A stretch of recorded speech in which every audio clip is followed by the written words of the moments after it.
filed a restraining order against him last week, claiming that he had threatened and harassed her at her Moreno Valley home. Titus Young's story is one of dramatic downfall, as his once promising NFL career was overshadowed by shocking criminal behavior. Known for his impressive talent on the field, Young's future took a dark turn with a series of incidents like drunk driving and a burglary. But before we begin, make sure to subscribe. On May 5, 2013, Young's life took a dramatic turn when he was arrested twice in one day. First, he was caught driving under the influence, and just 14 hours later, he was arrested again for trying to steal his own car from the tow yard where it had been impounded.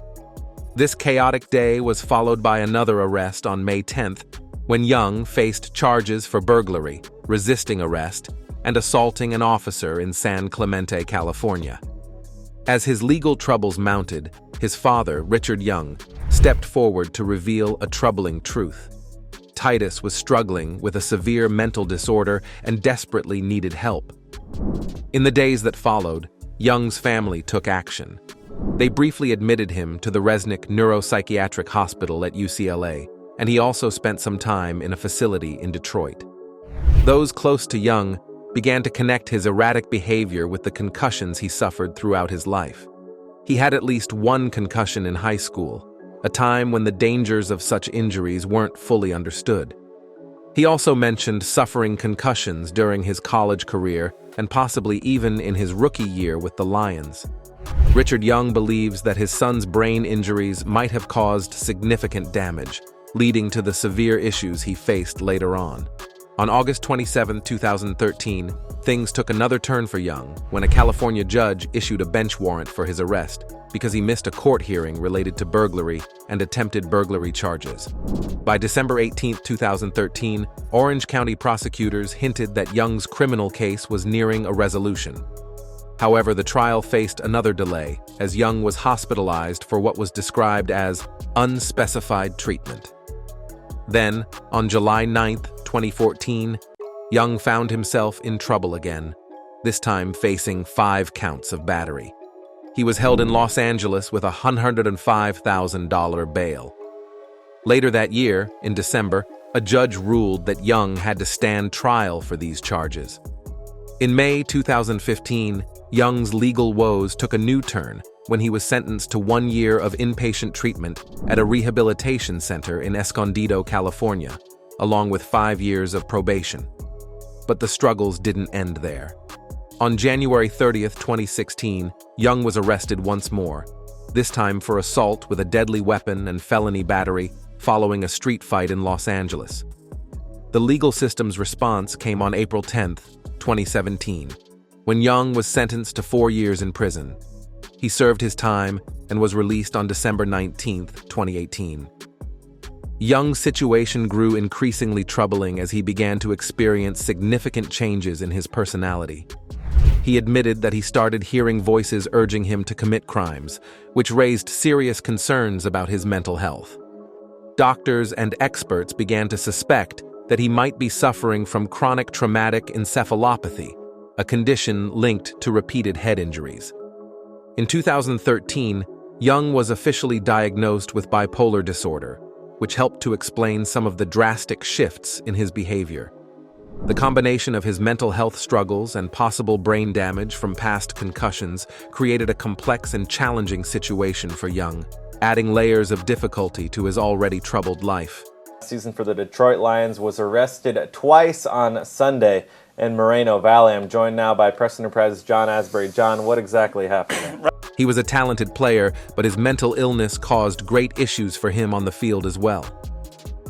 Young had a standout high school career at University High School in Los Angeles, where he shined as both a wide receiver and a hard-hitting safety. His impressive performance as a two-way player earned him a spot at Boise State in 2007. During his college years, Young made a significant impact with 204 receptions for 3,063 yards and 25 touchdowns, setting records at Boise State. His standout season came in 2010 with 71 catches for 1,015 yards and 9 touchdowns. One of his memorable moments was a career-long 83-yard reception during a 42-7 victory over the Hawaii Warriors. However, Young's time at Boise State was marred by frequent issues. He often clashed with coaches, missed workouts, and had trouble adhering to team rules. In the 2007 Hawaii Bowl, he was benched for the first quarter due to a violation of team rules, although the details were never revealed.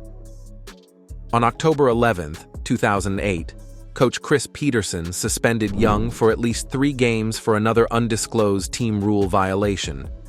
Just 2 weeks later, the suspension was extended indefinitely, with Peterson stating that Young and the team just need some time apart. Young didn't play again for the remainder of that season. Young declared for the 2011 NFL Draft, hoping to make a big impact, despite concerns about his behavior. His talent was clear, but some NFL teams were wary after reports that one pre-draft training facility kicked him out due to a poor attitude. Nevertheless, Young made the roster and was used as the team's second wide receiver, playing frequently in 3 receiver sets. He had a notable performance on October 30th, catching 4 passes for 66 yards and scoring his first career touchdown in a 45-10 win over the Denver Broncos. He also scored 2 touchdown passes in a close 45-41 loss to the Green Bay Packers on New Year's Day, earning the Lions Detroit Sports Broadcasters Association Rookie of the Year award for 2011.